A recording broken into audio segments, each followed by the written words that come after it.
Explain to me how a boat that can only go 300 miles is trafficking drugs into the United States. It's a lie. It is a complete lie. AI surveillance state that we're witnessing. There's nothing you can do to stop it. We are being led right into our own digital prison. The prospect of an economic collapse in the West is a dramatic loss of jobs, supply chain shortages, complete erosion of the middle class. And then with that, you're going to get a lot of violence. Right now, Ukraine is suffering 40,000 killed and wounded per month. You can't sustain that. All right, and welcome back to the Rice Report, everybody. My name is Eric Rice, your host here, of course. Thank you for joining us here once again, where we try to bring you information you're not getting anywhere else. We cover three main topics here: money, politics, and religion, which you're never supposed to talk about in public. We always like to do that here. Today, we are joined again by Larry C. Johnson. Larry, thank you so much for coming. When Larry comes on here, it's a very simple process. What do you want to talk about? The things that we don't know.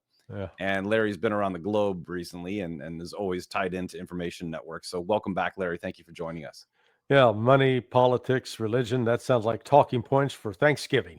Yeah, perfect for the dinner table. Bring it up. See how it works out, guys. Yeah, avoid that like the plague. Thanksgiving, it's a good reminder. Thanksgiving is about your family. It's about love. Yeah, and it's about being together. It's supposed to be anyway. Let's hope so. Yeah, keep that stuff out of the Thanksgiving dinner. You'll have a much happier time, and you can talk about that on Friday all you want, no problem, or Wednesday, either way. Yeah. Actually, don't talk about it on Wednesday because people might not come back to dinner on Thursday. Yeah. So don't do that. Change my mind.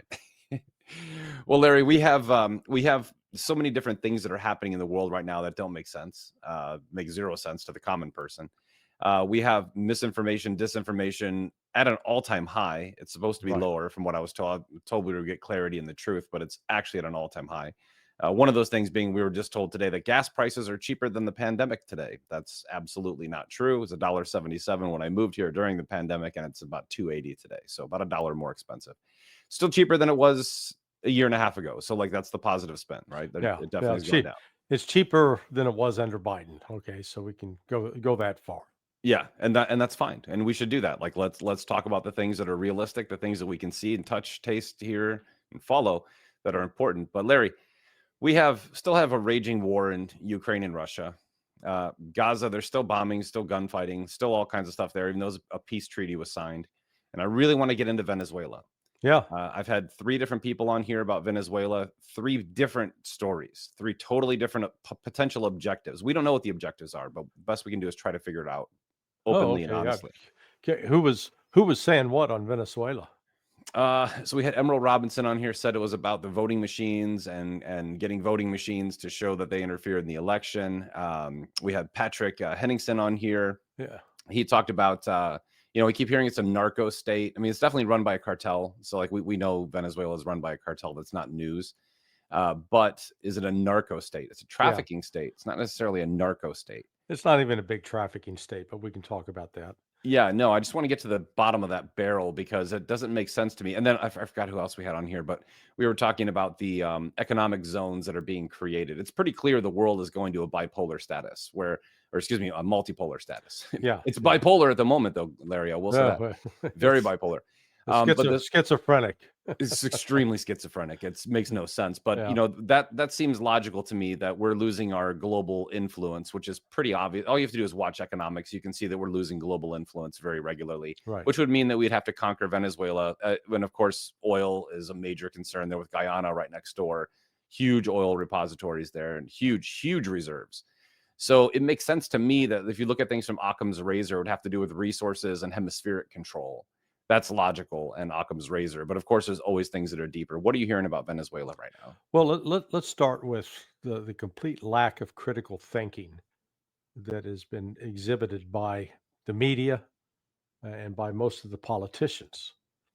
What is the range of a 60-foot cigarette boat with 4 outboard motors? How far can it travel? Maybe a couple hundred miles at best. Yeah, a couple hundred to maybe up to 300 miles, possibly. Okay. Second question. What is the distance from the north shore of Venezuela to the southernmost point in the United States, which is the Florida Keys? It's about 12 to 1,500 miles, right? Yeah. Yeah. So please explain to me how a boat that can only go 300 miles is trafficking drugs into the United States. I mean, solid question. It's a lie. It is a complete lie. And who with a 60-foot boat, packs 10 other passengers on board. You got yourself, but if you're the drug trafficker, maybe you want someone else to help you. So maybe two, but you put 11 other people on board. These boats don't have unlimited weight capability. And so you get 11 people on board, and then, where are you going to stack the drugs? And, oh, if you're going to carry enough fuel to reach the United States, well, I did the calculations. That comes out to about 300 jerry cans, 5-gallon jerry cans. Okay, 300. 300. Yeah, stack those up. I mean, it's just, it's a complete utter lie. And why not cover the boat? Also, these boats are unhooded.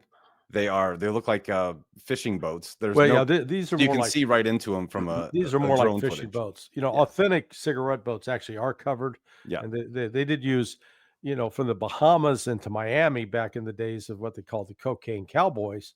Yeah, they used cigarette boats to bring drugs in that were, the Colombians would fly them up to the Bahamas and Jamaica, and then from there they could, make a run to the United States. That's doable. But let me give you my bona fides on this, so that I'm not just talking out of my ass. My now retired two business partners, now basically both retired. One fellow named Roberto Nieves, he was chief of international operations for DEA. Okay, he set up what's known as the Kingpin program to go after, arrest the kingpins, to take apart the drug networks. She later conceded that turned out to be, it seemed like a good idea at the outset, but turned out to be a bad idea, because going after drug cartels, it's like hitting a ball of mercury with a hammer. What happens? But fragments. Mercury stays intact. It's just in a lot of smaller pieces scattered about. That's exactly what happens when you go down trying to take out a drug organization, because there's so much money to be made in it. Everybody's got a great financial incentive to traffic in narcotics. And then my other business partner ran DEA's undercover money laundering operations in New York City for 3 years. We did, money laundering investigations, product counterfeiting investigations in places like Colombia and Venezuela. And I've been to Venezuela. Venezuela is not this major hub for drug trafficking. Yeah, is there drug trafficking? Right. Yes. Was there money laundering? Oh, yeah. There was a lot of, you familiar with a product called Herbalife? Yes, very, very much so. Okay.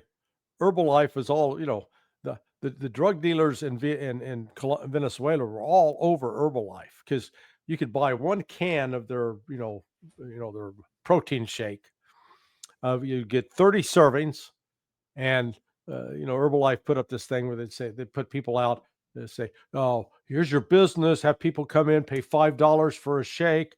So one can, you get $150. And then if you sell enough, you're going to get kickbacks and money from Herbalife." Well, so what the drug traffickers would do, or these guys that had all this drug money, they'd buy all these cans of Herbalife, and they'd throw it away, because then they could, at least when they go to the bank to make their cash deposit, hey, we sold a lot of shakes. Yeah. Yeah. So they made a killing. It was one way to explain your source of cash, instead of saying, yeah, I got it from all the crack addicts up on, Roosevelt Avenue.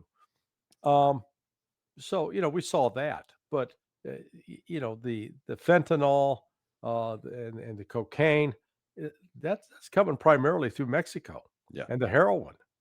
And the major producers are, Colombia and Bolivia. So this is a complete fraud.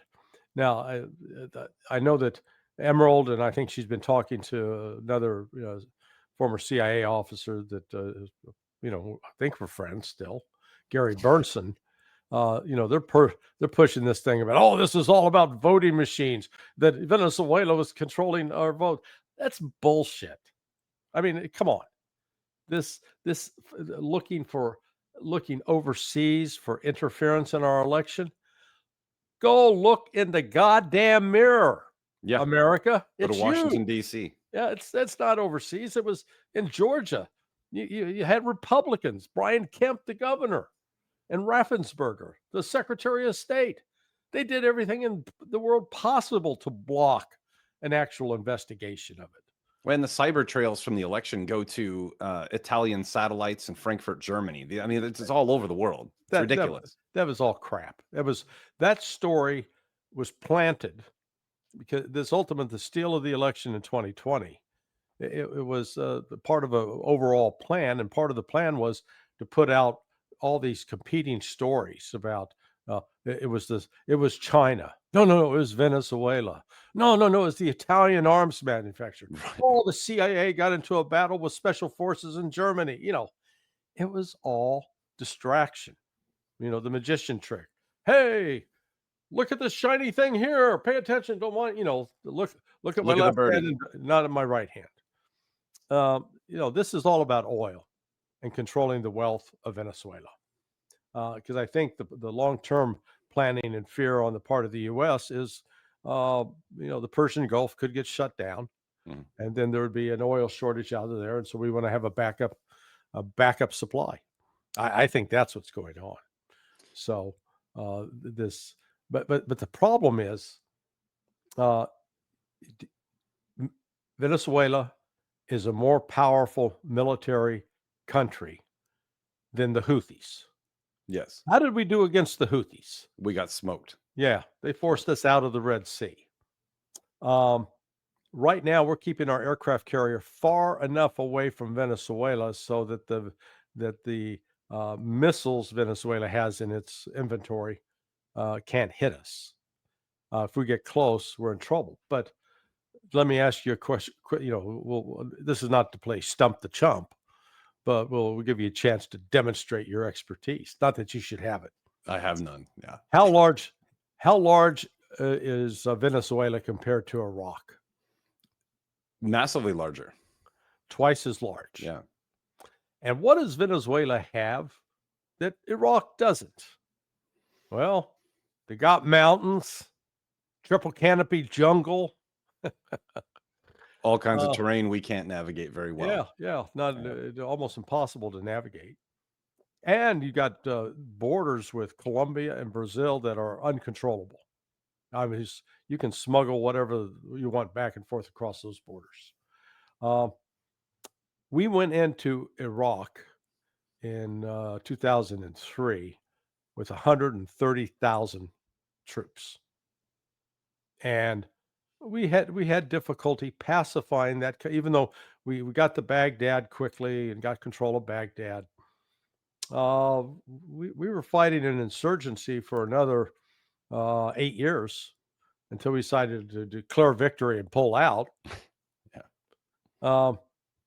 So if we think we can go into Venezuela with 18,000 Marines, you got to be kidding me. It's not a serious offensive if that's what we're doing. Not any.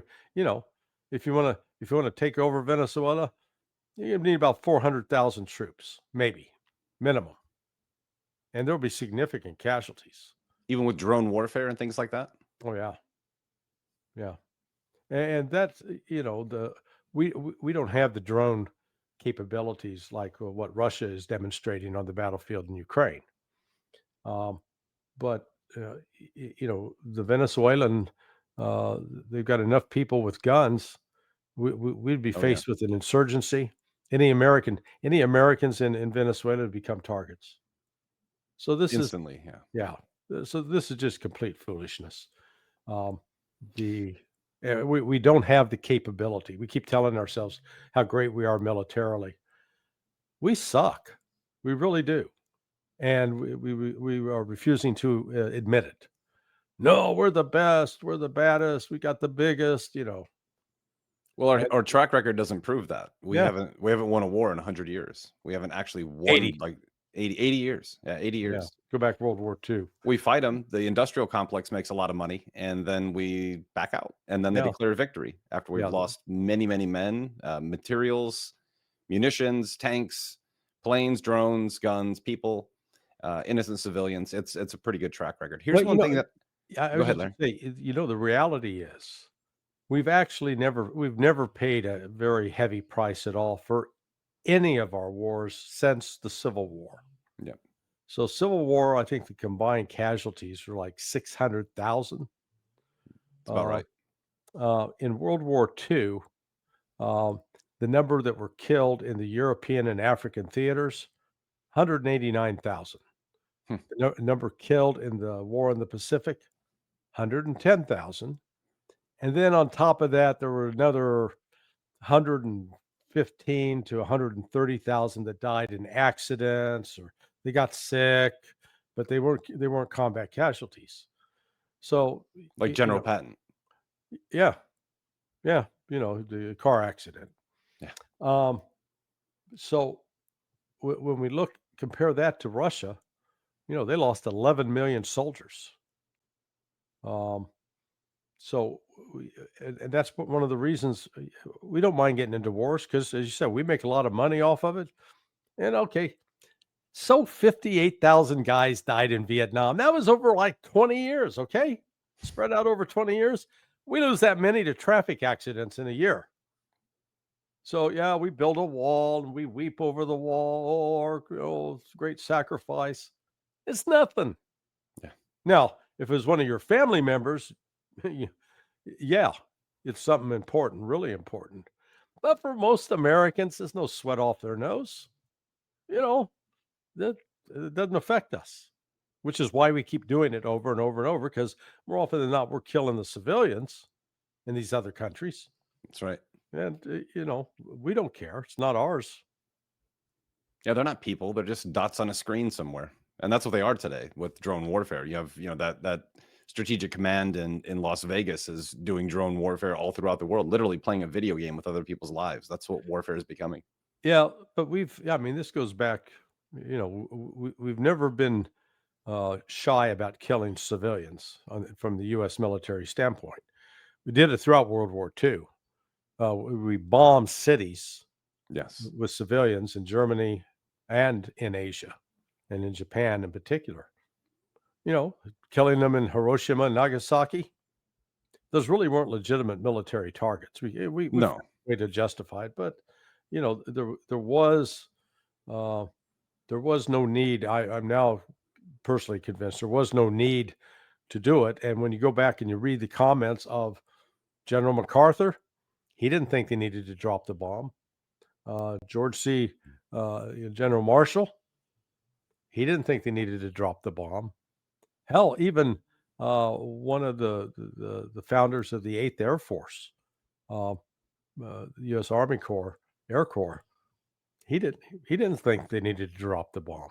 They thought, and the odds are that um, Japan would have surrendered because once Russia entered the war, Japan, they still had 70% of their troops on hmm mainland China, not out in the Pacific, and Russia crushed them within a week, 2 weeks, once it got into the war. So, it would have been over pretty quick. So, but my yeah. In point World is, War II, people often we keep killing civilians. We don't care. right. They don't fight back. Right. It's the other thing, and it aggravates the enemy. So the enemy fights back even harder because their civilians are being killed. Right. But people oftentimes forget in World War II that Japan was actually fighting communism in China. So when I hear we won World War II, greatest war ever, all these other things, the only thing that flourished after that war was communism. Well, yeah. I mean, Period. you had Mao, but you also had the Kuomintang,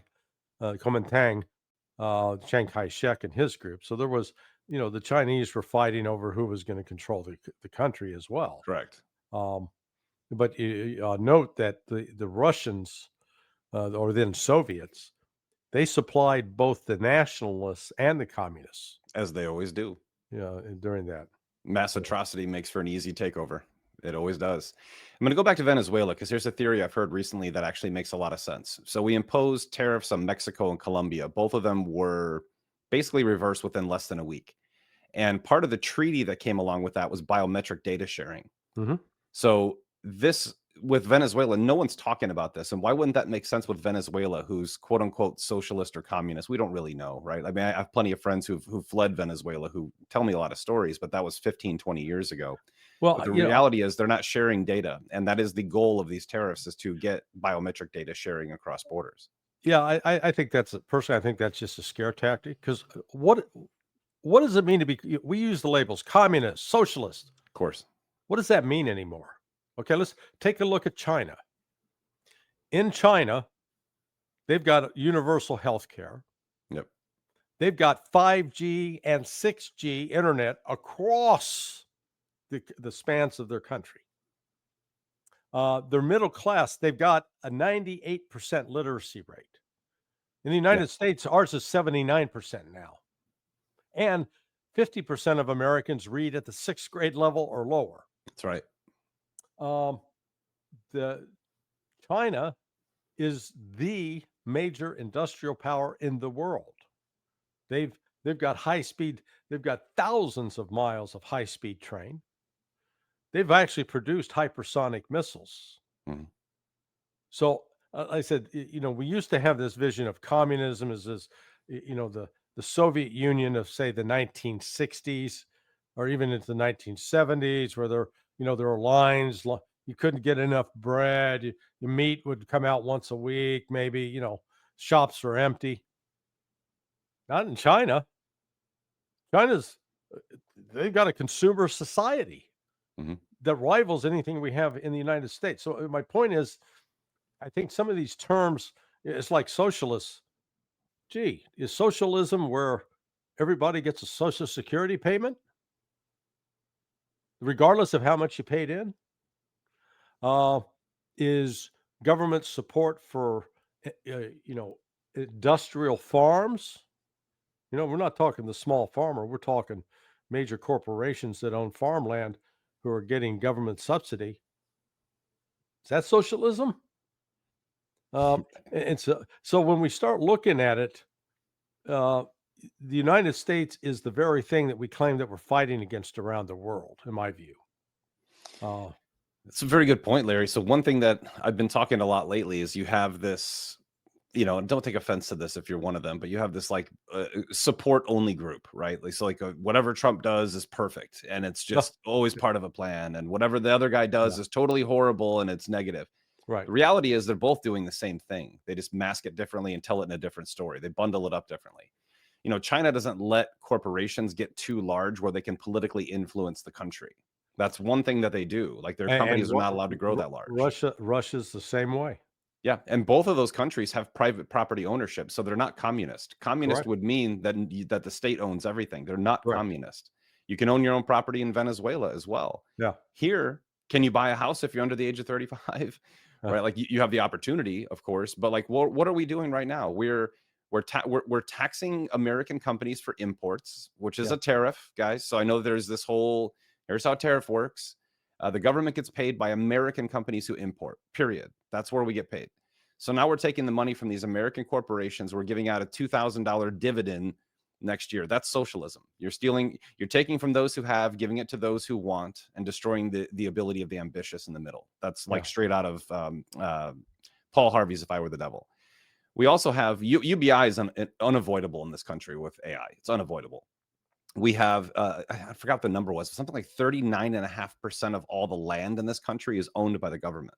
Yeah, when you said UBI? Universal Basic Income. Oh, okay, gotcha. Which is socialism, right? Yes. So we have the government took a piece of intel, and the justification is, well, we've given them all this money. That was wrong. You shouldn't give private corporations money, period. And if you do, you should take a piece of it. But I don't want the government owning private corporations, because that's China. That is the Chinese business model. That's exactly what they do when a company grows too large and has political influence. The government comes in and takes a piece. We've invested in Westinghouse, a publisher. We're investing in Apple to manufacture here. We're taking in 20 trillion, supposedly, because nobody's seen the receipts, supposedly $20 trillion in foreign capitals coming into the United States. You're a historian, Larry. Tell me a country anywhere around the world that's taken in massive amounts of foreign capital that ended up being free. Tell me one. Yeah, no, it is.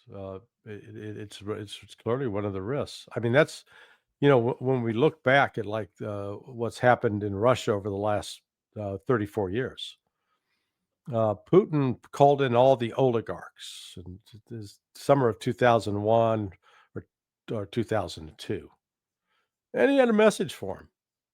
Was basically, you're going to stop selling off Russia's natural resources to foreigners. That's going to stop.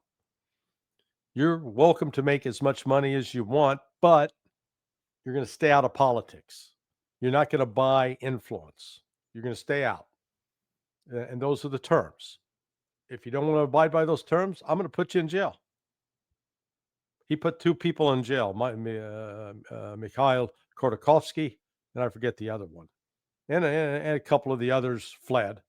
The interesting thing was Many to Israel. they were Jewish. Yeah. They're loyal first and foremost to Israel, not to Russia. But as a consequence of that, you have seen a dramatic reconstruction of the Russian economy, number one. But number two, they've surpassed us technologically on a whole host of military issues. Example, they've got 4 hypersonic missiles at least, different types, but they all travel a minimum of Mach 6, and they're maneuverable. Scary. Russia has effective air defense systems, S-400, S-500, S-550. We don't have a single effective air defense system, notwithstanding our claims about the Patriot. They just unveiled a nuclear-powered cruise missile. They've miniaturized a nuclear reactor that in this, it's called the Biometric. The Biometric missile can go up, and not sure how long it can stay up. Could stay up months, maybe years. We don't know. Wow. And so what then it changes the entire issue of arms control, because in the past, we differentiated between intercontinental ballistic missiles and intermediate range ballistic missiles. Well, now this thing can both go. It can go around the world several times, carrying a nuclear warhead. And drop at any time. Yeah. So then you look over the last 20 years, and I think it was in 2004, the United States could no longer. We retired the space shuttle, and so we no longer had a way to get to the space station. So what did we do? Hey, Russia, can we get a ride with you? So Russia was hauling our sorry rear ends to the space station for over 20 years until Elon Musk showed up and we got some private sector activity. But again, our government failed on that front. Elon's not really private sector, considering most of his funding comes from the government. Yeah. He's not really private sector. And I don't know that we're going to space stations or that nukes are the reality of the world, right? And then look what's happened to media. When 50 years ago, when I was graduating from high school, we had multiple media companies. There wasn't just 5 corporations controlling everything like it is today. You had independent newspapers, independent radio stations, independent television stations. They weren't part of some conglomerate. Now they are. And so what we've got is effective media control in this country that is, it's more extensive than anything I saw from the Soviet Union during the Cold War. Far more. Because like right now, you can't find a single expert that will argue Russia's side of why they're doing the special military operation. Not a single one's allowed on television. The same thing with try to find anybody that can go on air and assert that, no, Hamas did not carry out a terrorist attack on October 7th. It was a military raid. Most of the people that Hamas killed were soldiers. They were intent on capturing civilians to use as leverage as hostages. But the Israeli army itself killed a significant number of Israelis that day. Yep. Not allowed to go on television and say that at all. You can't even go on television and give the Palestinian point of view. It's not even allowed. Correct. So, we delude ourselves with claiming we've got this freedom of the press, et cetera. And we are closer to, I prefer the term authoritarian. I like to break it down into what are you free to do without the government telling you you can't do that, you know? We're very And close. uh, so if we evaluate governments on that criteria, and then the other one I'd use is, do they pick up the trash? Do they keep the streets clean? Do they keep the lights on? Just basic tasks. I'm pretty happy in Florida. I had to go renew my driver's license the other day, and normally visits in some states to the motor vehicle bureau is like you'd rather be waterboarded or go get a colonoscopy. Okay, it's a 100%. yeah, it's painful. I walked in. I literally walked in the door, and I had scheduled an appointment previously. I was out with my brand new license in 11 minutes, Wow. in and out. It was like, you know what? I wait longer at Burger King sometimes to pick up a cheeseburger. And you leave feeling worse. Yeah, yeah, my God. So, but we need to come up with, instead of these labels, like socialism, communism, democracy, whatever that means, Capitalism. yeah, capitalism. Um, They're uh, both the same. Communism and capitalism are the same thing in opposite directions. They're literally the same thing in opposite directions. Communism is a war on the poor versus the rich, and capitalism is a war of the rich versus the poor. They're the same thing in the opposite direction. well, yeah, and you look at what's happening in China right now. Is interesting. Is um, they've got less income inequality than they did, It's say, true. 30 years ago, whereas we have more. And as you referenced earlier, we're now at a stage that the average age of a home buyer is up to 40. Yeah. Whereas, I think I bought my first 20 years home. ago, I was 26 years old. Yeah, I was saying I was 24, Hmm. 25 when we made our first purchase, my wife and I. But so what we've created a society where um, the economic opportunity is not there. Like we sell it. We sell it like you've ever been to any of those pressure sales trips at a timeshare? Oh, yeah. Yeah. Yeah, that's we sort of sell democracy like it's a timeshare, and Right. only once you got it, then you realize, this isn't such a good deal after all, and I still got to pay for it. Yeah, we live in a gigantic antitrust violation. I don't think people realize how big of an issue that is. Yeah, Because there are people who say, well, I'd rather have corporations running the government. Really? Like, study history. How's that worked out? Look at the angles that we're taking right now. Everyone's waiting for these arrests of corrupt people, which I think will actually happen. There'll be some sacrificial lambs, but that's not going to happen until the surveillance state is fully embedded.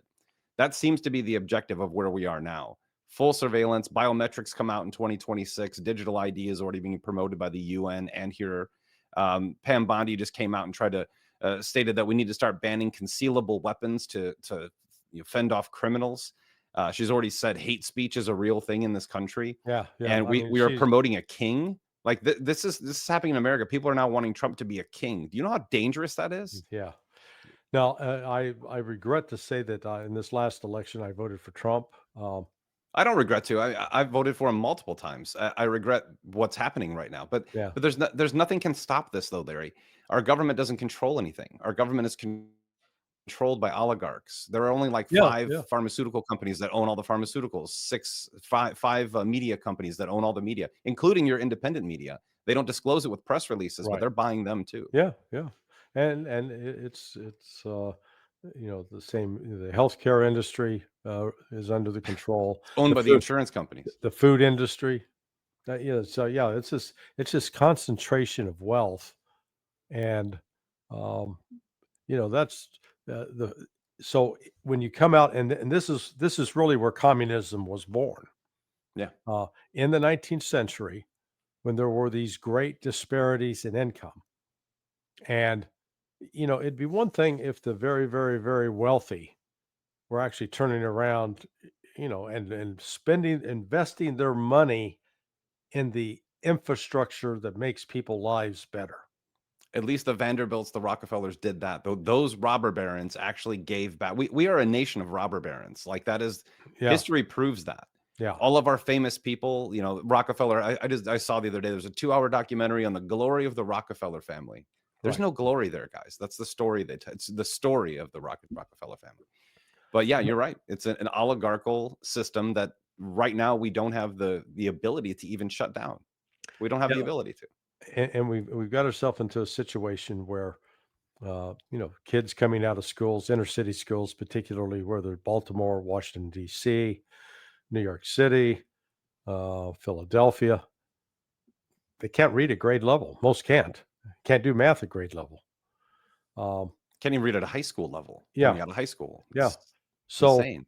we're just allowing this deterioration of our society, and it doesn't end well when you allow that to happen. Now that's why I'm a big advocate of looking at what has happened to Russia over the last 34 years, because they had a full blown economic collapse starting in 1991, Yes. and it didn't start turning around until Putin was named as president in December of 1999. And and as we mentioned earlier, one of the first things he did was get the oligarchs in check, and the theft of the country was put to a halt. So this is going to stop. We're going to have, and then instead of getting involved with foreign wars, United States, we go into Afghanistan in 2001, and then Iraq in 2003. We did the Yugoslavia, Serbia, Bosnia in 1999. We did Somalia back in 92, 93. Libya, hey man, we're always looking for a good play. Libya, let's not forget that.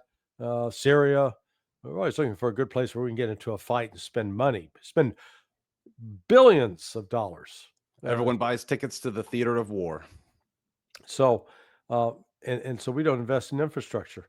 Well, Putin didn't get involved with all these foreign wars, despite the Western propaganda to the contrary, and the infrastructure is built up. So, like I've been to Moscow several times now. The subways are like art museums. They're unbelievable. Not only, you don't go to a New York subway if you don't mind the smell No of thanks. urine and rats, but these subways are immaculate. Just they're clean, and they actually have people that keep them clean. But also the people are civilized. They're not in there scrawling graffiti. And if you get caught scrawling graffiti, yeah, actually you're gonna pay a price. Yeah. About this is allowed, this is not allowed. Um, but when you look at the rebirth of Russia from utter disaster, I mean, in that 9-year period, their lifespan for men, guys like you and me, it went from 63 to 56. So guys were dying younger. The suicides were up. Alcoholism was rampant. Criminal activity was off the charts. Go there today, very modern, clean, safe society. People happy, stores full, Respectable. restaurants full. I mean, it's a complete change. So that's why I come back and say there is hope. I mean, we've got some very serious problems in the United States and some just horrific situations. But when I look at a place like Russia, or even look at China, China 30 years ago was not the modern country that it is now. So it's like the transformation of that society into this ultra modern, um, I mean, it's incredible how advanced they are over us. I mean, they're cities, these massive cities that are 3 to 4 times the size of New York City, which is our largest city. Think of that, 3 to 4, sometimes 5 Huge. times larger. They've got taxi cabs driving around that don't have taxi drivers. They're automatic. They're robot driven. Yeah, we have those. I saw those in LA when I was out there too. They have those, and everyone can't wait for them. But Yeah. this is also the trap. So you get the standard responses. Well, they have all the slave labor to do that. That's true, but Well, it's no, not really slave labor. yeah, All those people get paid. yeah, they They, get paid. yeah, they all get paid. There's no slave. The Uyghur camps need to be addressed. That's obviously not good. Well, even that's a CIA propaganda campaign. Hmm. Yeah, I mean, it is. But what's the trade-off though, Larry? So they have these beautiful, huge cities, right? They have them here. They also have a social credit score. They have AI running rampant on their citizenry. This is, I believe, the modern trade-off. Yeah, I'm a biblical guy. Yeah. So nowhere in the Bible does it say that we're going to have this great revival and a golden age of freedom. It says we'll have a false golden age that leads into a beast system that the world marvels after. That's what the Bible says, like the Yeah. actual Bible. And most of the Bible prophecy over the past 1800 to 2000 years has come pretty true if you're tracking it. So, there is this trade-off. Are people happier in China than they are here? We don't know, and I don't trust any of their stats about that. I don't think people here are happy, and Well, that's all I care about.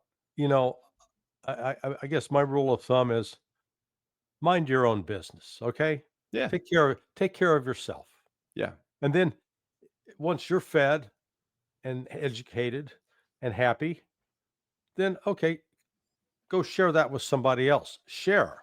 Yeah.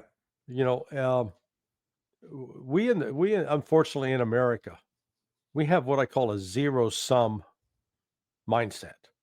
You know, I win, you lose. Yeah. We don't have a mindset of how can we all win? And the Russian approach is it's an entirely different mindset. I had a chance during my last trip to Russia to interview uh, Vyacheslav Fedosov, Slava Fedosov. He was the Russian who came. He came in pretty like when he's 32, 33, but he was the champion hockey player in Russia. He was on par with Michael Jordan. He was to the Russian hockey team what Michael Jordan was in the NBA, or Babe Ruth, or Hank Aaron back in the day. Uh, in fact, I don't think we right now in baseball. Maybe this Japanese guy, Otani, yeah, Otani. Yeah, statistically the greatest player to ever live. yeah. So Fedosov is a modern day counterpart would be probably Otani. Anyway, he comes here, uh, played for the Detroit Red Wings, and won them 2 Stanley Cups back to Mhm. back. But as he pointed out, he says the mentality that he was raised with was teamwork. It wasn't to be the individual star. It was you had to develop with this team that you passed, and it wasn't about one person being the star. It was about how do we work together as a unit so that we win as a whole. Now that's a whole different mindset as Mhm. opposed to I'm going to be the all-star. I'm going to be the star player. Because he never saw himself as a star player. Now what's interesting, he's currently banned from the United States. He's under sanctions, not allowed into the U.S. Still? Yeah, well, no, he was here in the U.S. and he was actually a player coach for a while on the U.S. hockey teams. And his daughter still lives she lives in the United States, and he's got a grandchild, I think at least 1 or 2. They live in the States. He's not allowed to come visit them. They have to go to Russia to visit. Crazy. And what did he do? He's a member of the Russian government. That's what he did. He's a member of the government, so therefore he's guilty. Now, he went back to Russia in like 2003, 2004, and Vladimir Putin said, "Hey, I'm putting you in charge, making you basically national minister in charge of sports." And he spent the next he built over 300 hockey arenas around the country for kids, developed youth hockey programs. Uh, he was the organizer of the 2014 Sochi Olympics. But my point in bringing him up is just when you talk to him, he's got a completely different mindset about how you work with and deal with people. And we don't have that here in the United States. No, it's all me, me, me. Yeah. And well, then look at our political leaders, whether it's George W. Bush or Bill Clinton or Barack Obama or Donald Trump or Joe Biden. They're always talking about me, I did this, me. Uh, I actually just again to illustrate the difference mindset. I met with this one Russian general who's actually a Muslim, a Chechen by the name of Abdi Aladinov. Yet he is a passionate Russian nationalist. In March of this year, the Russians launched an operation in Kursk, in a Mhm. town called Suza, where they entered a gas pipeline, and it was 13 kilometers walking underground. It was a meter and a half wide. It Wow. took them 6 days to move all the troops up there. Well, General Aludinov, Apti, uh, he's the one. He's the one that led that. Now I asked him. I said, "Who planned this? Who came up with this idea?" And instead of going, "Well, I did. That was my," he goes, "No, well, it was." He gave credit to this other unit. He says, "This particular unit, they did this," and then so instead of telling me about how great he was, he spent time telling me about what his soldiers did Hmm. and what other he was giving credit to other people. That's the kind of mindset I'm talking about. That mindset that where you are able to recognize the gifts of others and bring them in instead of you having to be the center of attention. Which in any culture you go into, whether it's corporate culture, government culture, that breeds people wanting to do better things when they know Yeah. they're getting credit for it. And Yeah, you're right. exactly. Our country is very much that way. I want to take this back. I want to take it to a different direction. Sure. Let's talk about surveillance state and AI. Mhm. I'm pretty sure you're about as up to date as we can possibly get. And from my perspective, I look at narratives. I look at things that happen, and then I look at the narratives that's being spun. I don't need to be an expert to tell you that right now we are being led with a carrot on a stick right into our own digital prison, and it is so obvious because the more we see it, like yesterday, I saw this is the greatest thing I've seen in a while. I was out in DC where I ended up getting sick because DC makes me sick. Um, and I was out there and I saw this commercial for the first time. I saw it again last night watching the football game, and which I got about half an hour of. It was interesting to me that there's this commercial about this guy in a town in New Mexico, and he's like, things were really bad here. I had to drive 2 hours to get work. There was no work, but thank you, Meta, for coming here. Meta, thank you, Meta, for coming here and creating jobs.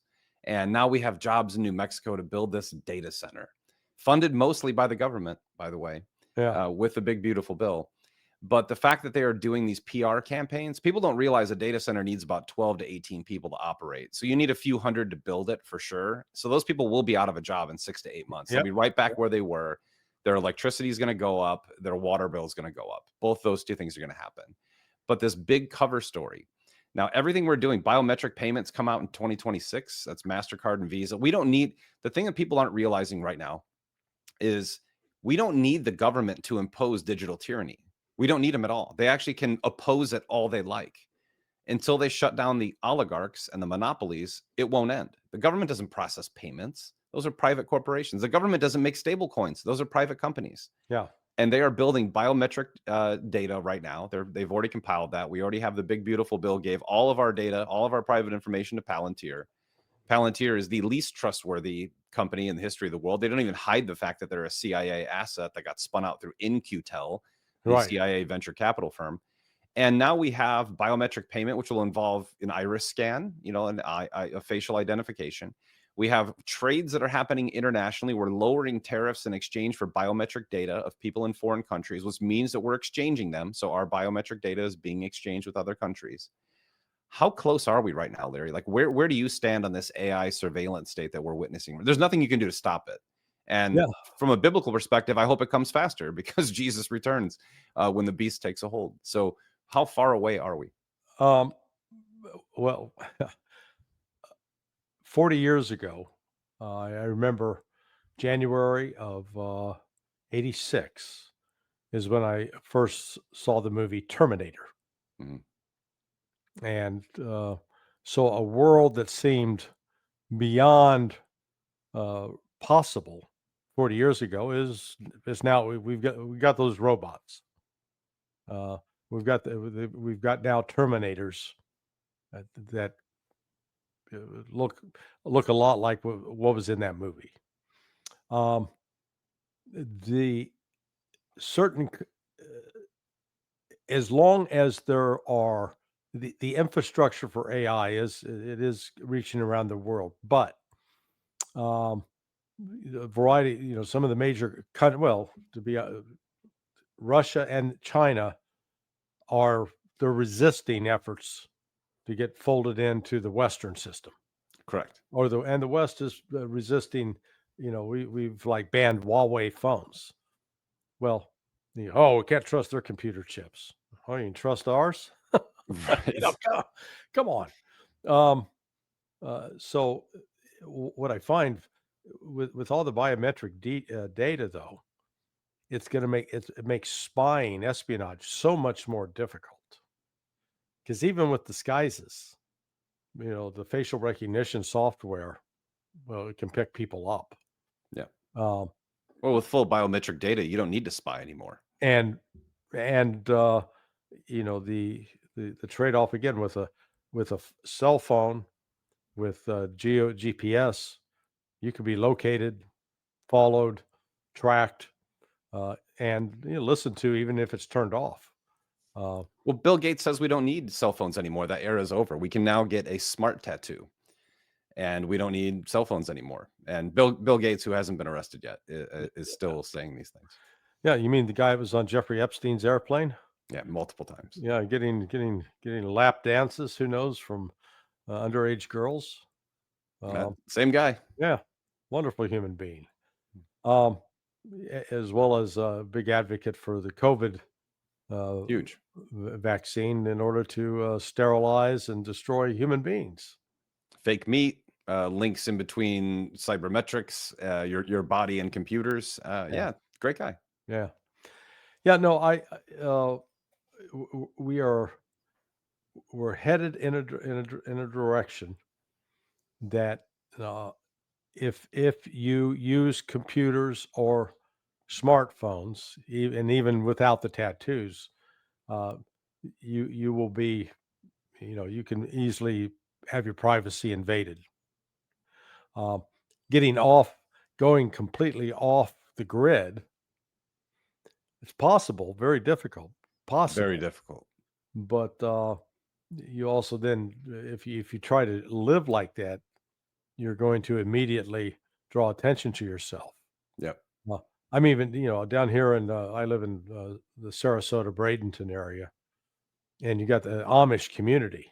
Mm-hmm. Now, in the past, the Amish were known for, staying away from electricity, no television, no radio. Yeah, they're carting around on the streets on electric bikes. Okay. Yeah.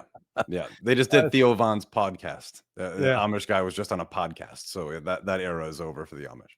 Yeah. Yeah. So, they're the closest ones that maybe that stayed outside of that social media trap. But no, you're right. It's the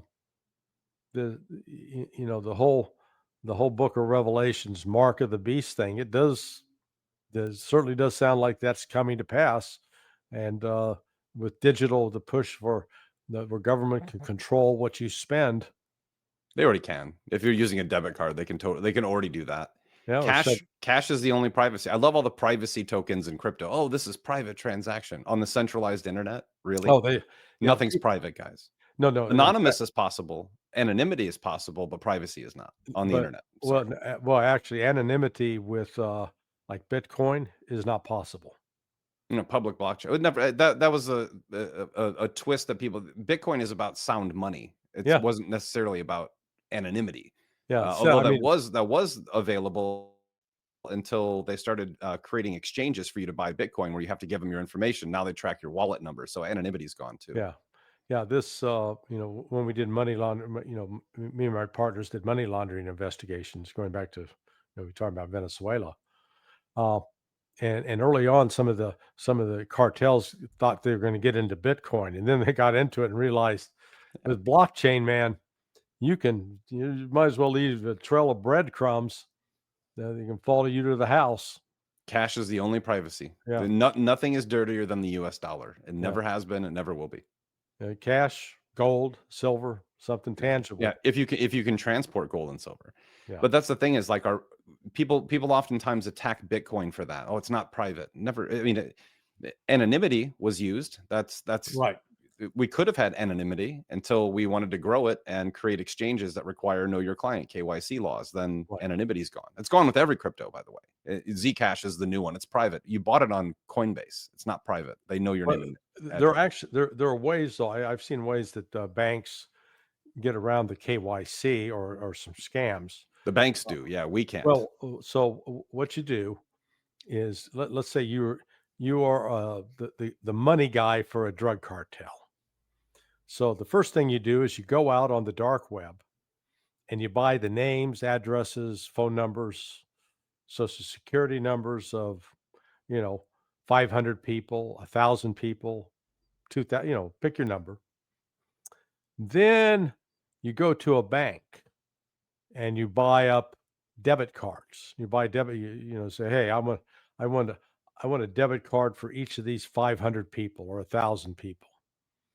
And then you're going to load up those debit cards with your drug money.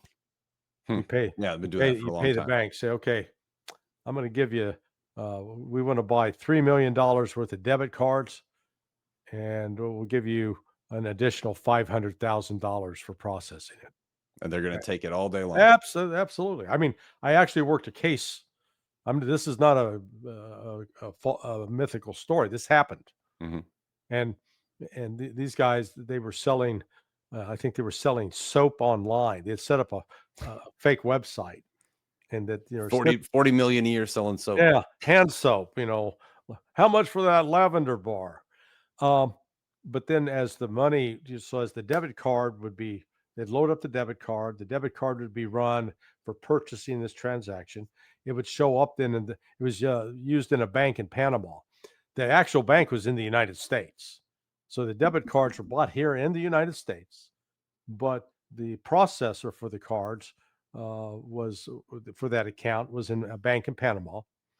And then as the money hit a certain level, then the bank was instructed by these two characters. One was a Ukrainian, by the way, to send the money to a bank. They're our second greatest ally, though. Yeah. The the only country more corrupt than Ukraine is the United States, but that's a whole nother issue. But that's one way that you can steal, you can take the identities out on the web and create. So circumvent the KYC, the know your customer. Right. And the dark web by itself is a big honeypot, by the way, guys. There's so much stuff that happens there overtly and openly. They all get caught there. It's everything is a honeypot, Larry. Like that's, I have these conversations with technology people all the time. I invented this technology, this privacy coin. Okay, explain to me. Believe me, I understand cryptography probably better than most do for a non-cryptographer. And you can certainly hide things. Certainly, you can make it difficult to find. But in the end, with supercompute AI that is being put in place for trillions and trillions of dollars and tens of thousands of terawatts of power, they're going to find anything that they want. Yeah. Anything. Look, there's a part of me, so I've seen the limits and the problems right now with AI. I'll use Grok as an example.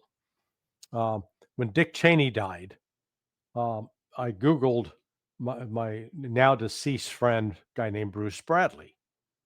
Bruce was the one who gave Dick Cheney his first job in Washington, D.C. back in 1972.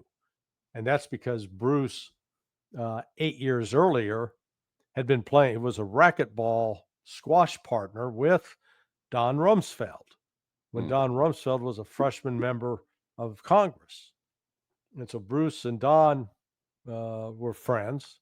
And then Rummy called up Bruce in 72.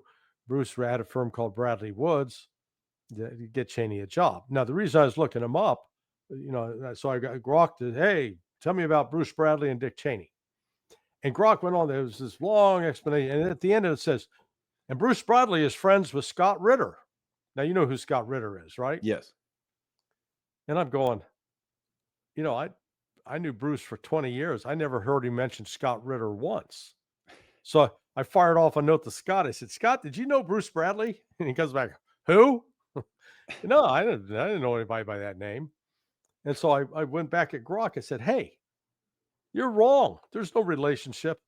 And what was funny is Grok comes back and goes, oh, my bad. I just assumed. Yeah. It always says, oh, you're right. Yeah, yeah, oh yeah. Thanks for the clarification. I prove AI wrong at least 12 times a day. That's kind Yes, of my goal. yeah. So there is that limitation, but what my hope is, we're not there yet, is that you can literally create an AI engine that will suck up all of the information that's available in the globe and condense it in, so you get specific answers. Because when you ask, like, oh, how's the war in Ukraine going? Well, most of the search engines, with the exception of DeepSeek, which is more from a Chinese standpoint, are going to give you the US propaganda nonsense. 100%. Yeah, Russia's losing, Ukraine's winning till today. Um, but I would like what's written in Russian, what's written in Chinese, French, every language, Arabic, and then condense it, pull it out, and then, yeah, you may have differences. Let's understand what the differences are. That, we're not there yet by any stretch, but I and don't know that then we ever will be. yeah, probably not, but there, at least theoretically, we're capable of that Yes. with the translations and such. If you can build memory, that's the big thing with LLMs is like the lack of memory. Once you search something and ask it the same question, you'll get a different answer every time. Hmm. Once it Well, builds memory, it'll be important. And that's why they're building the data centers. well, and but the biggest Achilles heel for these, as you know, is the lack of electrical power in the United States to keep them running. Or if they're going to power them, as you pointed out, the electrical bills for people is going to go up, because when you're competing for a limited resource, increased demand for a fixed resource means price is going to go up. Which is why we need another story of a foreign dictator that smuggles, cigarette boats full of drugs into the country, because that's a hell of a lot of electricity off grid that you can generate through Yeah, natural gas and oil in Venezuela. yeah, A ton of both of them there. yeah. And when you look at China, by contrast, China is just, they're off the charts with the amount of electrical power they have. Oh, they're buying all the coal from New Zealand and Australia. They're building coal plants every day. I don't think people realize, biblically, read Second Thessalonians about the great delusion. And you can read First Thessalonians about a false golden age, the Second Thessalonians about the great delusion. AI is going to create the great delusion. There's no way. There's people trying to marry their AI girlfriends right now, literally fighting, paying real money to go to court to sue to be able to marry an AI software. I Yeah, mean, that's where we are. So while I think it'll be used for good, certainly, because like nothing is just used for pure evil. That's not how the devil works. It's certainly going to provide benefit. Agentic software will make businesses more operable, more efficient, more profitable. They won't provide any jobs, which is why I say UBI is unavoidable at you're this. you're not suggesting that transgenderism is delusional, are you? Oh, certainly I am, Oh, Larry. God. 100%. Well, glad I was sitting down. Yeah, just in case you were on the other Yeah, side of the fence. Yeah. yeah, No, these great delusions, they'll be broadcast everywhere because they can justify anything. And AI, everything needs to be decentralized, right? Like everything is centralized. Churches are centralized, governments are centralized, corporations are centralized, AI is centralized. If you think for a minute Operation Stargate is going to be a good thing, a net positive for America, for you, the individual, you are fully deluded. It will be a net positive for the government, which has grown by leaps and bounds in the last 12 months. We have a much larger government, which now expands into private corporations. yeah, And that's a fact. Like you can call me whatever doomer, I'm not anti anything. I just call balls and strikes. I actually have zero idols in this world. The only idol I have is Jesus Christ, period. That's the only person I worship that ever walked the earth. Other than yeah, that, everyone's up for debate. yeah. That's what I mean. I'm not. I'm an antagonist towards the Old Testament for a number of reasons, but the first reason that, oh, there's this God who says, I'm the creator of everybody, but this one particular group of people, I really like them. In fact, I like them so much more than all of you others. They can kill you if they want, because I said they could. And you're not supposed to have any idols. But then when you get into Deuteronomy and you start reading all the intricate, yeah, I'll build this altar this way and label the gold on this, and this elaborate creation of idols as part of a temple. And it's like, didn't these Well, people didn't these people have a sense of irony back then? you w- know? Well, I mean, so first of all, idolatry is the downfall of every nation and every Yeah. people in history. Like Yeah. that's proven. We live in a very We even have our number one TV show for years was called American Idol. So we have idolatry running Yeah. through and through this country. Yeah. But Deuteronomy in the Old Testament was leading up to the Messiah. So when you're building temples, temples are a place of sacrifice. So there had to have been a sacrifice. God commanded the end of sacrifice. This is where the irony really comes in.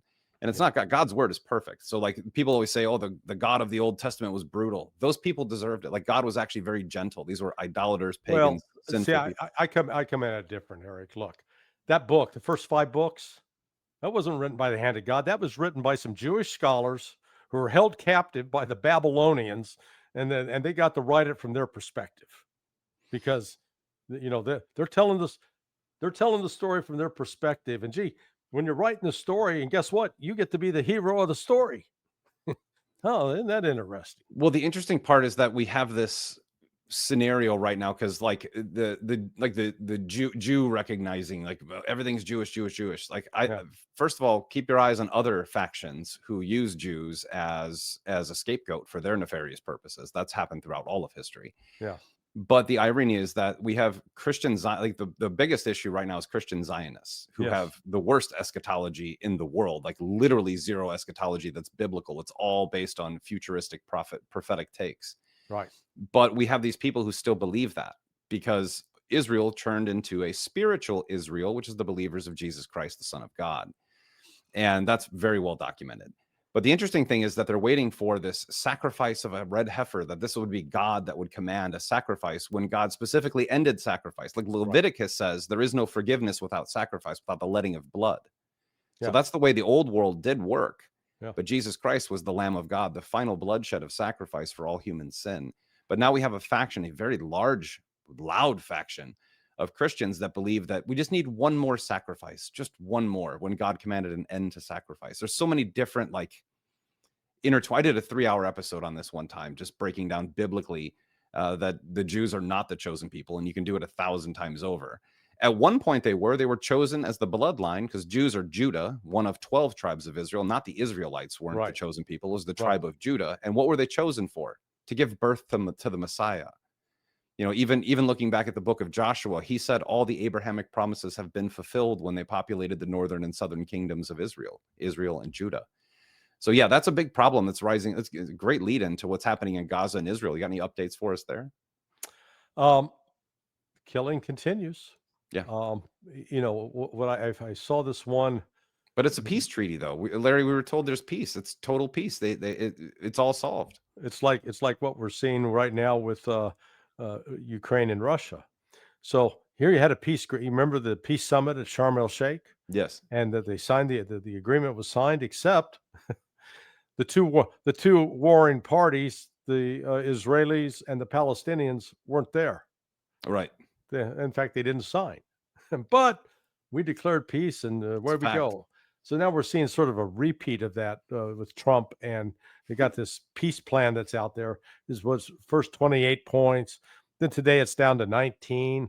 We're still not sure what the 19 are, but it's Trump and the Europeans and the Ukrainians negotiating with themselves, and Russia is not there. In fact, Russia has yet to see a final document. They're not even sure what the agreement is. So, but we're going to declare peace, and then if Russia rejects it, they're going to be the bad guy. So, this what we're up against right now is we're living in a world where the U.S. power and control is slipping away, Yeah, that's and true. That's a fact. Russia, China, they're setting up an alternate. They're setting up a financial system that's outside the control of the West, and uh, because they're tired of getting bullied. Yeah. I don't know if you were ever in a situation with your father where like you're 17 and you turn 18, but you're living at home, and you want to do things in one certain way, and your father's telling you no. Well, at that point, man up, get out of the house, go buy your own place and do your own thing, Yeah. or stay and submit. My house, my rules. Yeah. Well, sort of Russia and China are now saying, you know what? We're moving out of the house. Goodbye, Dad. We're moving out. We're going to have our own life. And one of the most hilarious points in that 28-point peace plan was, yeah, we're going to give Russia a chance to rejoin the G8. The G7 will turn it into the G8 again. You know what? That's like going to the Kansas City Chiefs after they won their second Super Bowl and saying, "Hey, we're going to give you a chance to go join the Canadian Football League." Why? Why would we want to do that? Right. They're already broken apart from the system. Why would they Yeah, want to rejoin it? yeah. So it's not, I'm playing at the top level where we've got the best team going, and you want me to go to some, rinky-dink outfit? No. Well, that's what that was the offer to Russia, because is right now part of the BRICS countries. Not very seductive offer. The BRICS countries, they've got a larger GDP. They got more economic growth. They have less debt. Ton of people, a ton Yeah. of manpower. Oh yeah. So they're all of our IP. They have all of our IP to build with. Yeah. They're Because we've going. been sending it overseas voluntarily for 4 decades now. Well, we've been sending some of it, but we've also they've taken time to get educated, to go to college, to do STEM as opposed to gender studies. Yeah. We've got we focused on the old Paul Simon song. When I look back at all the crap I learned in high school, it's a wonder I can think it all. Yeah. So true. If we have a society where people grow up learning to speak multiple languages, learn to think scientifically, which means rational thought, none of this, oh, yeah, there are multiple genders. Yeah. I've never actually found anybody that's ever worked on a farm. I don't think you've ever found a real farmer who's confused at all about gender.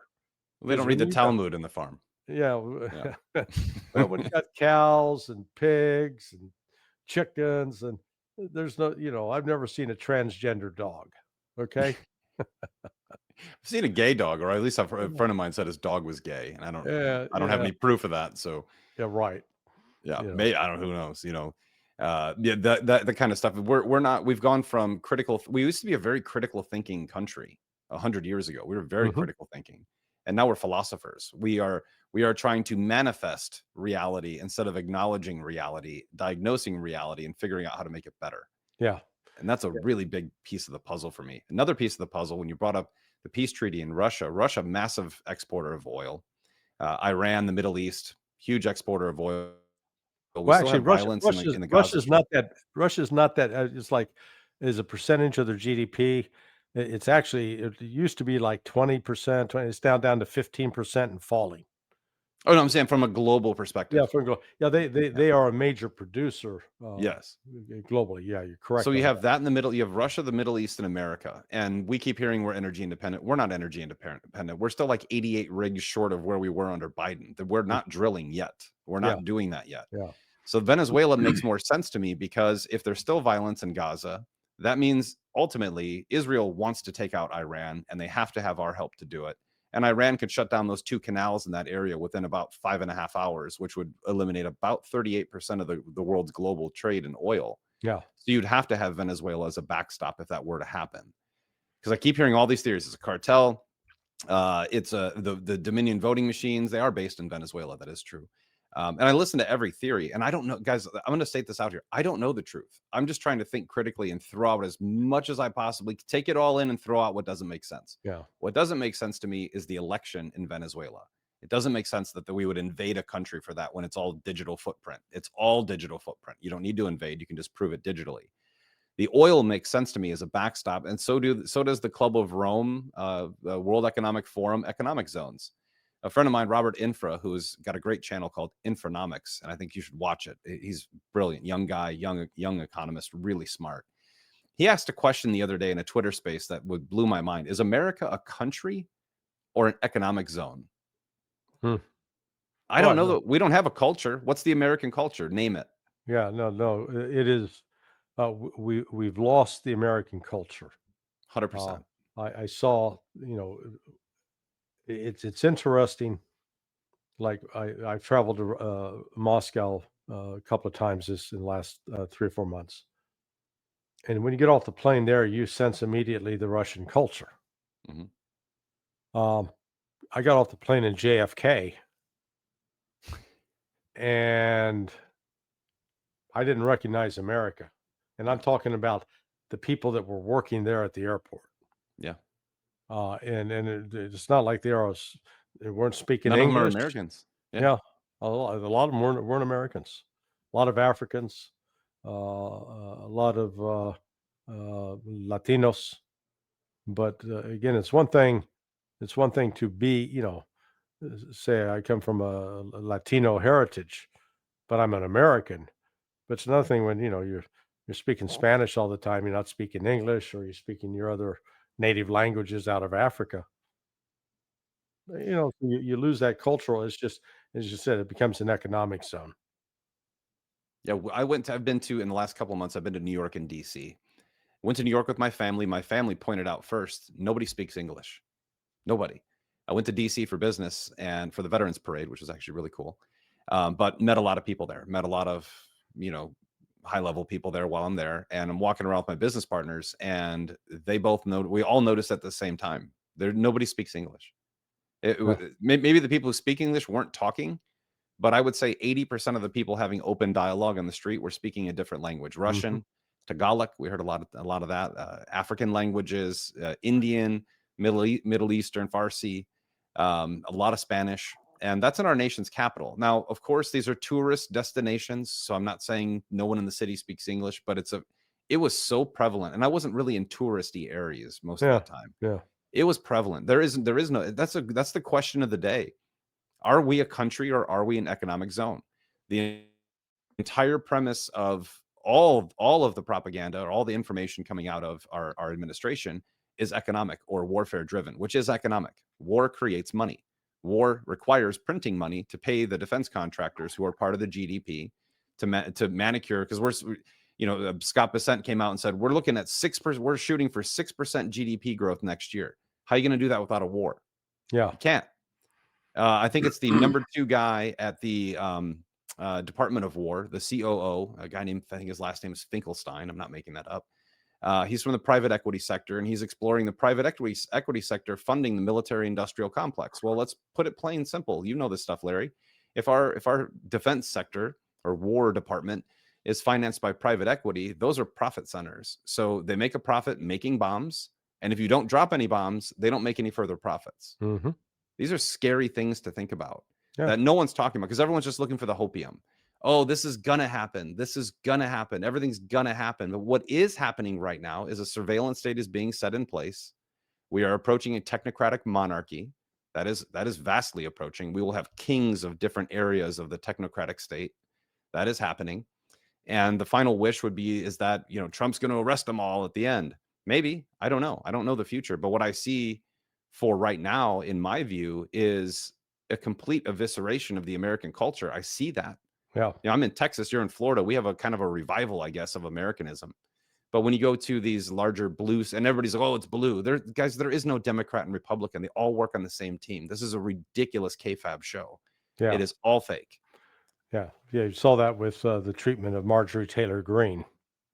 That's probably fake too, right? Like these are all part of a gigantic psyop. We don't know what's happening, but that is a very weird scenario.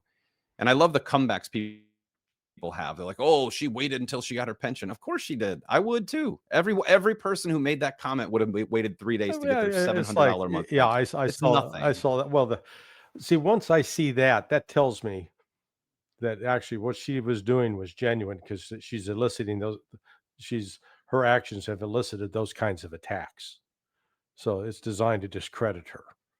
Um, so and I Yeah, and I I, don't th- know. I'll be forthright. I I don't think know. one of the reasons they're going so hot and heavy after her was, again, she broke with the Israel First crowd. Of course. Of Um, and course. look at what they're going after Tucker. Yeah. The same way. So and that's why Charlie Kirk got killed, I believe. So, Yeah, I mean, there's so many different things that are plates that are spinning right now. We don't know, but what we do know is that a surveillance state is coming, and that we are fighting foreign wars. Larry, this is since I have you on here, I'm going to ask you this question. We were told that 8 wars were ended. 8 wars.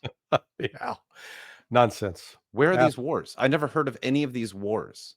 so there had been, well, the one I found most interesting that where Trump inserted himself was the conflict between Azerbaijan and Armenia It's over been the going on region forever. Nagorno-Karabakh. Now, Armenia is one of the oldest Christian Yes. countries in the world. I mean, it goes back, 2,000 years almost. Um, Orthodox Catholic primarily. Yeah. yeah, and um, you know, Trump, if prior to he got inaugurated, if you'd put a gun to his head and say, "Okay, so a list what's going on in Armenia, Azerbaijan," he wouldn't have been able to identify him. He didn't know anything about that. It wasn't even on his radar. I'll admit I don't know either. What's the scenario there? I mean, Yeah. they've been fighting each other forever. I have Well, friends that are Armenian. they've been fighting over that particular piece of land, which was an Armenian uh, community surrounded by the Azerbaijanis, Mhm. and then we later heard where Trump called it Iberbijan and Albania. It's like, okay, now look, find Iberbijan on the map. What doesn't exist? But my point is, yeah, it's not widely known, and yet someone in the deep state brought that to him. Now, what's really going on there is uh, within the intelligence community, within the CIA, I'm sure there are findings authorizing covert actions in Georgia and Armenia and Azerbaijan, particular Armenia and Azerbaijan, in order to both attack Russia from the south and attack Iran from the north. Hmm. So, um, but getting the current president of Armenia is a guy named Pashinyan, and they've only got like 3 million people, so it's not a huge country. It's tiny. Yeah. And Azerbaijan's the same; they got about 10 million. It's a criminal. It is a genuine criminal state, a mafia style. But the United States is trying to get influence again to use them as springboards for our own subversive activities against the Russians and the Iranians. So but the point is, Trump didn't know anything about that. He was just here, sign here, have this. He was given a briefing paper, gets them together. Yeah, the other one was like Cambodia and like some places nobody's ever heard of any of Yeah. these wars, but we're supposed to cheer that he ended wars that we don't know anything about. Right. We don't know who Now, the good guys are, the bad. There's no good guys in well, war. they get Cambodia and Vietnam. They've been, picking at each other for years. Yeah. In fact, the last time China launched a military activity outside of China was in 1979 when they went to bat against Vietnam on behalf of Cambodia. Yeah. So, yeah, And what have they done since then, Larry? huh? What have they done since then? They haven't dropped any bombs since 1979. Haven't fired a gunshot since 79, but they have taken the economic hitman route Well, and used foreign capital. they've had some border clashes, but no full scale war. The only war that Trump could end is the war in Ukraine, and that's we cut off funding immediately to the Ukrainians. But Ukraine's stolen. Let's see, U.S. aid, total aid has been like $360 billion over the last 46 months, 47 months, and at least 48 billion of that has been siphoned off and has been stolen. Some of it's made its way into the pockets of a Republican senator Mm-hmm. and pockets of a Democrat senator. In fact, I'm told 23 different legislators, senators, Democrats, Republicans, and senators, representatives, Republicans, and Democrats have all gotten they've gotten rich off of this Ukraine thing. They still have a job. So basically, look at the people who are the most outspoken about the need to fight Russia and stay in Ukraine. They're the ones getting paid. They're also getting endorsed. Yeah. Yeah, they're getting endorsed for a new term. Yeah. It's fascinating to watch. I have no idea where it's going to go. I have no idea what in the hell is actually happening. What I can see with my own eyes, I don't see anything positive at this point in time. Nothing. It's kind of positive that we're getting away from the Federal Reserve a little bit, but all that era has ended. The era of central banking is so corrupt that it's bound to end anyway. So all that's going to happen is we're going to move monetary control into treasuries of countries, which are just as corrupt as Yeah. federal reserves. It's just fascinating to watch, Larry. What are you keeping your eye on the most? Like, what are you focused on the most right now? I think the prospect of an economic collapse in the West is very Very real, probable. Yeah. very real, and there's a lot of denial about it. Oh, no, no, we're going to be fine. It's going to work out okay. Yeah, I'm not so sure about that, but we'll see. What does an economic collapse come with from an intelligence So, military perspective? so How what does it it play out? yeah, what it comes with is dramatic loss of jobs. Um, the traditional economic commerce grinds to a halt. Um, we saw with some of the supply chain shortages, um, that becomes even more pronounced. So, remember when we were having trouble finding eggs um, in the store? Toilet paper Yeah. outages. So those kinds of outages and that becomes real. Um, and then with that prices go up significantly in the United States. Um, will witness the complete erosion of the middle class. So those who are What's left of it? well off, they'll do okay. But it'll increase the level of poverty, and then with that, you're going to get a lot of violence. As hungry people will be stealing, breaking into houses. Um, so uh, we'll be going through a situation comparable to, I think, what the Russians experienced in the 1990s. I think that's a real possibility here in the United States. Well, hopefully it turns out on the back. Like you said, I have hope. I have hope too, because it's just like Weimar Germany turning into like Nazi Germany. The first 4 years of that country were actually an economic golden age. Yeah, yeah, Same thing, but they went through. We're definitely in a Weimar scenario or a 1991 Russian scenario right now. It's a coin flip. We don't know. I'm a money guy, and I would say that half the people I talk to are talking about a potential collapse, and the other half of the people I'm talking to are talking about a golden age and a run. yeah, yeah, That alone, just having that dichotomy of thoughts is I've never seen. Usually it's like a small fraction of economically minded people have always said we're on the verge of collapse, always for 100 years. right. But now it's 50-50. Yeah, or 60-40, I would say. 60% very bullish, 40% very bearish. Mhm. But in the end, we don't know. That's a huge number. That's the largest number that I can ever remember in 48 years on earth and 20 plus years in the markets. I can't remember so many people saying we're on the edge. I'm Yeah, one of them. So like I don't hide from that at all. yeah, It's obvious to me because we're calling it a K-shaped economy where the rich get richer and the poor get poorer. When does the K become a lowercase I? Where it's yeah, permanently embedded, where you're either part of the line or the dot. And if you don't own assets right now, you need to own assets. Cash is going to melt away. Like the value of dollars will be irrelevant in 10 years. mhm, They'll still be around. They'll still be a US dollar. Every country will have its own currency, but hold assets, hold actual scarce, tangible assets, physical and digital. There are digital ones. There's mhm. one digital one, but physical. Like if you get your hands on gold and silver, hold on to it. I bought a ton of gold and silver in 2020 and 2021. And boy, am I happy about that. I bought a ton of Bitcoin around that time frame. Boy, am I happy about that. If I had just held money, dollars, I'd have lost, 12% annually on my buying power. Yeah, yeah. Yeah, no, I agree that, that, that kind of, um, economic uncertainty that we're going into, it's gonna catch a lot of people unaware. Yeah. And, I don't see how we can sustain, 127% debt to GDP ratio. You know what Uh, 130 is historically at 130% GDP, every empire has fallen at oh, really? 130. Well, we're Roman, we're British. closing in on that. We're Oh, closing we'll in be on there by 2028. yeah, and then Now, we used to say we had 35 trillion in debt. Now it's what, 37 trillion? Yeah, approaching 38 rapidly. Yeah, ticking up. Doge did a great job. Doge did a tremendous job. We've only added 2.3 trillion since then. Added, Yeah, not subtracted.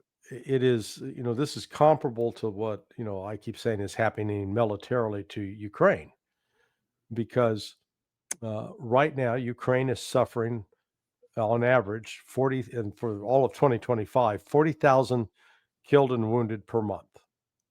Wow. By the end of the year, there are going to be about 500,000 killed and wounded. On top of it, and these numbers come from either the Atlantic Council or the Institute for the Study of War, both very pro-Ukrainian outlets, conceding that between 20 and 40,000 Ukrainian soldiers desert every month. So, I'm not great at calculus, but I can add. So let's just go with the lower number, 20 plus 40, that's 60,000 losses per month. Well, how are they doing with recruitment? The latest numbers, according to Ukrainian sources, 17,000 a month. So you got a net loss of 43,000 minimum. You can't sustain that. No. I mean, that's an unsustainable loss. And there's, that's a loss. That's just a loss, period. You're losing that war. Stop fighting it. Yeah. Now, turn around. Oh, if you say, well, we can recruit 100,000 new soldiers per month, but then we're going to have a place to train them. That's the other thing Ukraine faces. So let's say you recruit 30,000. Where are you going to train them? Because every square inch of Ukraine can be reached by a Russian missile. That's right. So there's no safe place to go train unless you move them outside the country. And then inevitably, once they get outside the country, they go, you know what? This isn't bad living here. I'll stay here. They desert. So good point. Yeah. Good point. So it's going the wrong way. So we'll see what comes of this Kabuki theater this week in Geneva. I think U.S. is going to come up. They'll come up with a new proposal that will be completely unacceptable to the Russians. But I think the Russians will play it smart. They'll take it, say, oh, that's interesting. We'll need to sit down and have extensive meetings to discuss these issues, and we'll put together. So they're going to string it out. Sure. Trump's going to try to get, sign now or else, do the, you got to buy that car now, or the price is going to go up. We don't have leverage over the Russians. That's what they failed to understand. Scott Bessent in particular. I know he may be a book smart guy, but good God, completely lacking in strategic sense. The Russian Soros's money manager. Yes, that guy. Yeah. Shocking, isn't it? He had a connection with Soros. How did that happen? Strange.